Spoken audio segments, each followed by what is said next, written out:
Here we are talking about the Webster Technique. Sometimes you might hear this technique as a way to flip a breech baby, but it is more about prepping for labor and delivery, neutralizing the pelvis, relaxing the surrounding soft tissues, creating more space for baby to allow them to move head down, and decreasing tension in the areas, helping to decrease labor and delivery times and postpartum recovery. With the Webster Technique, we always double check to make sure which side we are going to be working on when it comes to pelvic positioning. So we do this by checking the leg length and leg tension. After we determine which side we are working on, we are going to dig into the Sacrotuberous Ligament, either using our thumbs or our elbow, which we're going to sit on for about a minute.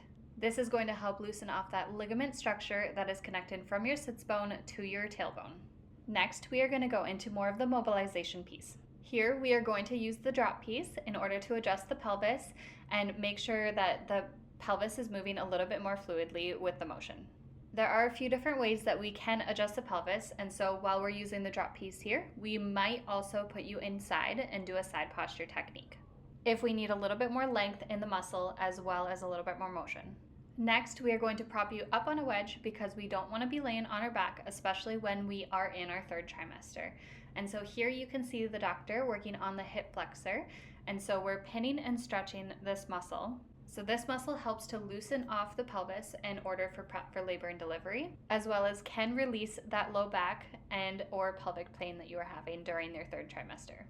The soft tissue component is also extremely important when it comes to labor and delivery. So while we are doing hip flexor on one side, we are going to focus on the round ligament on the opposite side.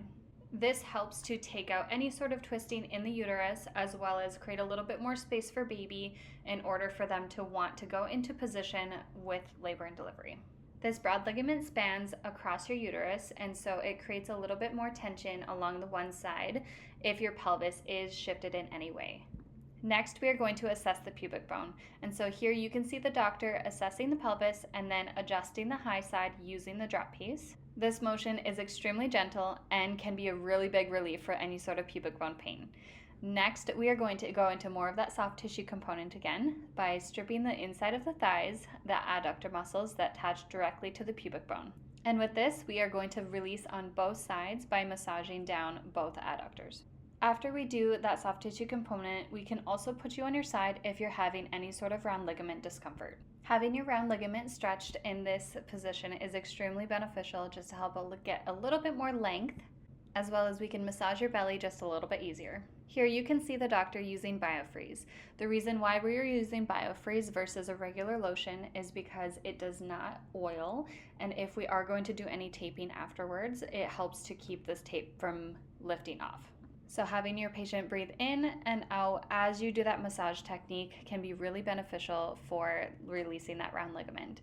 And here you can see the doctor putting tape on the belly just to help with muscle relaxation, as well as a tiny little support for belly when she stands up. And please reach out with any questions that you might have when it comes to your pregnancy.